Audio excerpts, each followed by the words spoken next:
गुरु रविदास महाराज जी ने अंधविश्वास के बारे में क्या कहा? अंधा विश्वास अर्थात जिसमें इंसान अंधा होकर विश्वास कर लेता है।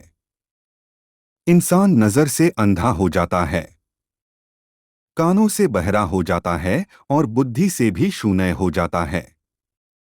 सोचने की क्षमता शून्य हो जाती है और वह विश्वास कर लेता है झूठ को सच समझकर। वही अंधविश्वास है। विश्वास बिना किसी सत्य के, बिना किसी ठोस तर्क के, बिना उसके बारे गहराई से चिंतन करने से, किसी के कहने पर सीधा मान लेना। गुरु रविदास महाराज जी ने कहा, जहां अंधविश्वास है सत्य परखतहा नाही। रविदास सत्य सोई जानी है अनुभव हुए मन माही। गुरु रविदास महाराज जी कहते हैं, हे मानव, यहाँ अंधविश्वास है वहाँ सत्य की परख नहीं हो सकती। गुरु रविदास महाराज जी कहते हैं, हे मानव, यहाँ अंधविश्वास है वहाँ सत्य की परख नहीं हो सकती, वहाँ सत्य कभी प्रकट नहीं हो सकता। अंधविश्वासी इंसान अंधा हो जाता है, वह कुएं के मेंढक की तरह हो जाता है जो सिर्फ कुएं को ही सागर समझ लेता है।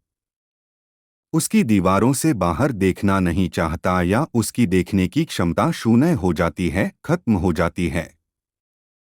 अंधा इंसान ना देख पाता है, सिर्फ दूसरों की बातों के ऊपर ही विश्वास करता है। इस तरह वह बुद्धि से भी अंधा हो जाता है, उसकी चेतन शक्ति, सोचने और समझने की शक्ति खत्म हो जाती है। आगे गुरु रविदास महाराज जी फरमाते हैं, जहां इंसान की चेतन शक्ति खत्म हो जाती है, चिंतन करने की शक्ति खत्म हो जाती है, वहां सत्य प्रकट नहीं हो सकता।